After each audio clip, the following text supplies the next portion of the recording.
দর্শক, খুবই দুঃখের সঙ্গে বলছি যে সাধারণ মানুষ, মধ্যবিত্ত, তাদের অবস্থাটা যে কত খারাপ এবং খারাপ থেকে খারাপ হচ্ছে তার প্রমাণ হচ্ছে যে সঞ্চয়পত্রের যে মুনাফা, সেই মুনাফার হার আরো কমিয়ে দিয়েছে সরকার।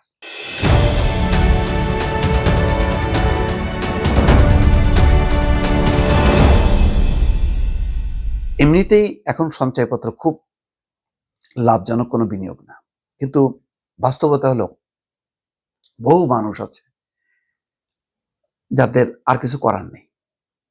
ধরেন আমার মতো মানুষ, আমার কোনো চাকরি নেই, বাকরি নেই।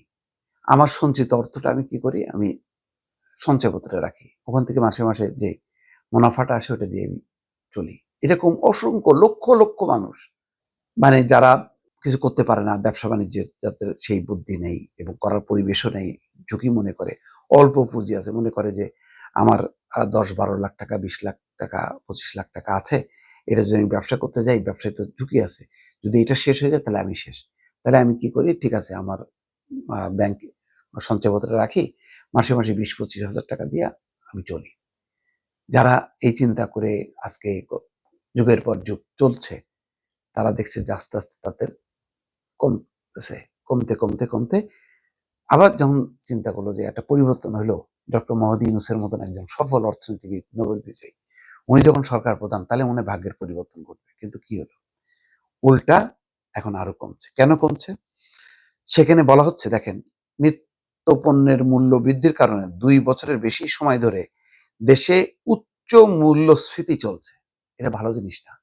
টাকার মান কমে যাচ্ছে। ডলারের দাম বেড়ে যাচ্ছে। দেখছেন তো অবস্থাটা? কয়েক মাস ধরে মূল্যস্ফীতি কিছুটা কমলেও তা এখনো ৮-৯% ঘরেই আছে। এমন পরিস্থিতিতে নিরাপদ বিনিয়োগ হিসেবে বিবেচিত সঞ্চয়পত্রের সুদের হার কমিয়েছে সরকার। দুঃখজনক। বিদায়ী বছরের তুলনায় চলতি বছরে সঞ্চয়পত্রে ১ লাখ টাকা বিনিয়োগে প্রতি মাসে মুনাফা কমবে ১১০ টাকা। এর মানে বছরে কমবে ১,৩২০ টাকা। কেউ যদি সঞ্চয়পত্রে ৫ লাখ টাকা বিনিয়োগ করেন তাহলে চলতি বছরে মুনাফা ৬,৬০০ টাকা, ৬,৬০০ টাকা কম পাবে। তার মানে কি? তার মানে হলো ট্রেন্ড নিচের দিকে। আপনার যে ৫ লাখ টাকা পাইতেছে তারও বছরে সে ৬,৬০০ টাকা কম পাবে।